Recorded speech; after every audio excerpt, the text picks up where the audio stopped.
My name is Sarah Lynn. Hi, I'm Stevie and I'm 17. I'm 19. We are in our first ever live podcast with Kaleidoscope.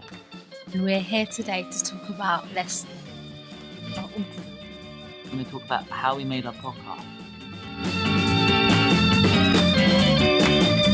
So Stevie, what made you want to talk about having autism? Because I think it's something what affects me and affects a lot of people within the school. And I think it's something what not a lot of people talk about, even though it's not something sad to talk about. It's just something that never really comes up in the conversation unless you're in Kaleidoscope getting diagnosed with it to the age of I was diagnosed when I was 8, all the way, and now I'm 17, and I haven't really spoke about it much within another student one-to-one, because that's in the playground you don't really talk about it. In the classroom you've got to learn, and with your parents there's other things going on aside from you, so obviously something important on TV, I don't know, so it's nice just to think, okay, I've got autism, I can talk about it. And it was very weird because it felt like even though I could talk about it any time I want, you just didn't, and there was something begging you not to do it.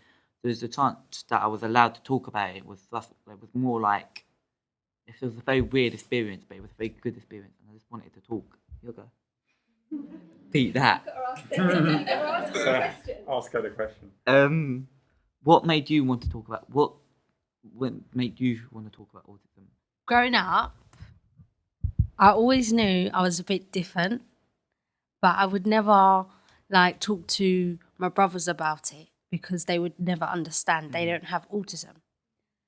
And all the time I would look in the mirror and wish I didn't have mild autism. But when I found it out there was a broadcast about it, I got so excited because it's like finally I could talk about it.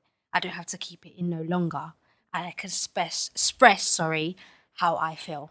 What surprised you when you spoke to other people within the podcasting? That there is someone who feels how I feel. Mm-hmm. I'm not alone. What about you?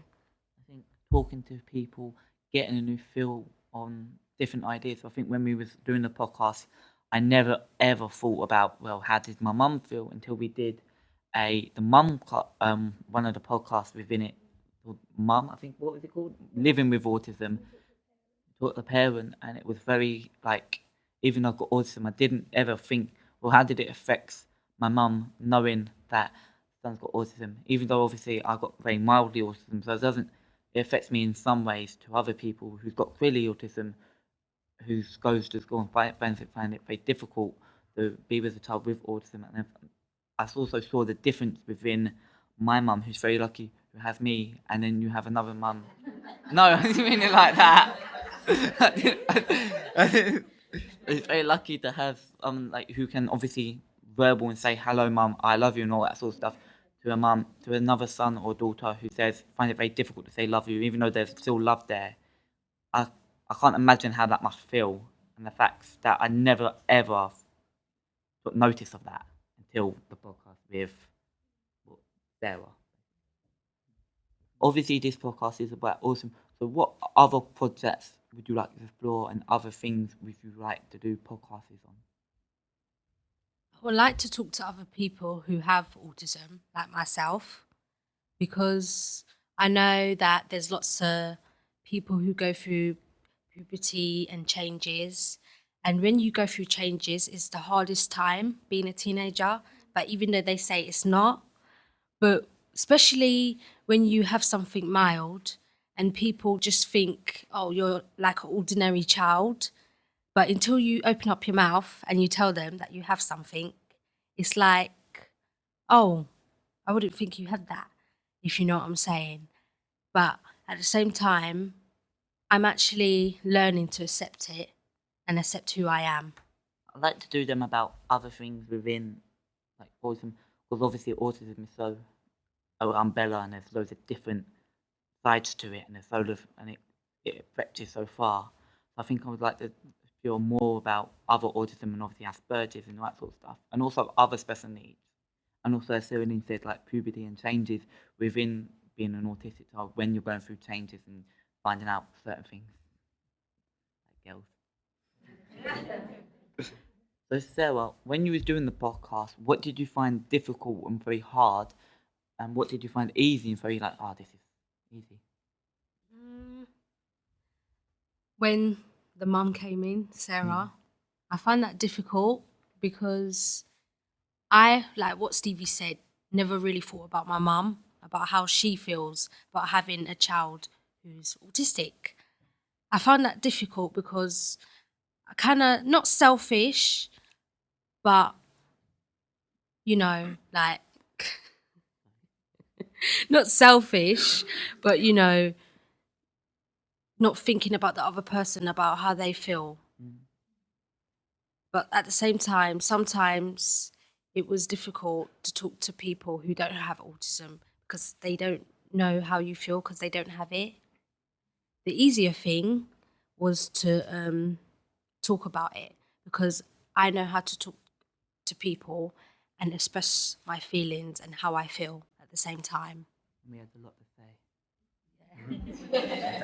We had a lot to say. It's asking me a question now. You, Stevie? With me, the thing I found hard, obviously the mum one, I found that very difficult, and it was one when I thought, wow, that was very deep. It was a very deep conversation we had with that one, and I think another one was with San. I think with San when we did one with you. I think it wasn't that it was hard. It was very. I think it was very confusing for me. I was very confused when I was listening to it, and it was very wow. And I think she said well, I don't remember what you said. Sorry, this is embarrassing. I think I mainly answered tried to answer your question. But it was very interesting in a really weird way. It's very interesting. You did it, and it was very something I've never really met a paediatrician and talk about autism because I never really. So it's nice to speak to a doctor. The thing I found the easiest, I think talking to Dr. Viv about the schools and how the schools run, because obviously I go to a new school, but that was also very interesting because, you go to the school, you don't really run the school, so it's nice hearing how the schools actually run.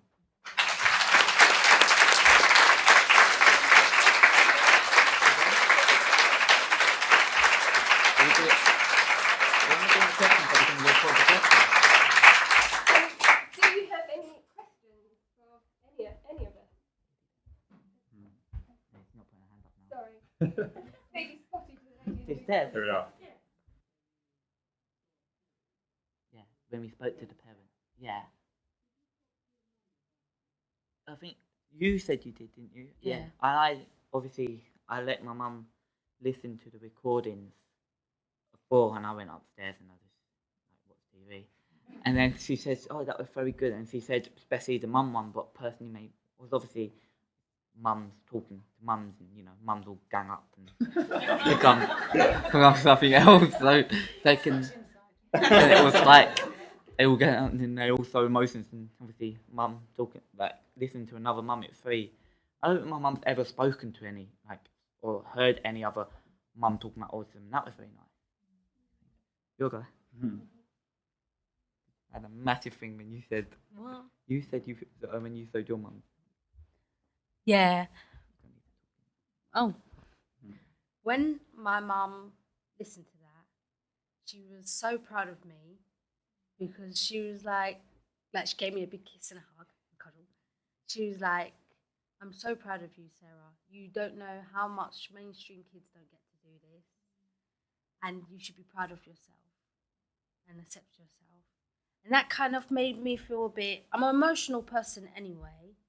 But when someone says something to me, I cry like a big baby. But, hearing that say that from my mum is a big, important person to me in my life. And having to hear her say that really made me feel emotional. So I'm actually glad I done it. Thanks to the Drumbeat School and Catherine. And Roland, and of course Tim.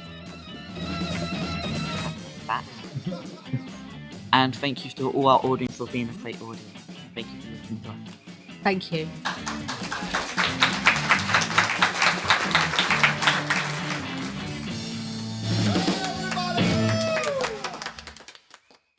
This podcast was produced at Drumbeat School and ASD service. This project was produced by Roland Billingham, Tim Godwin, Catherine Stevenson, and Katie Canal.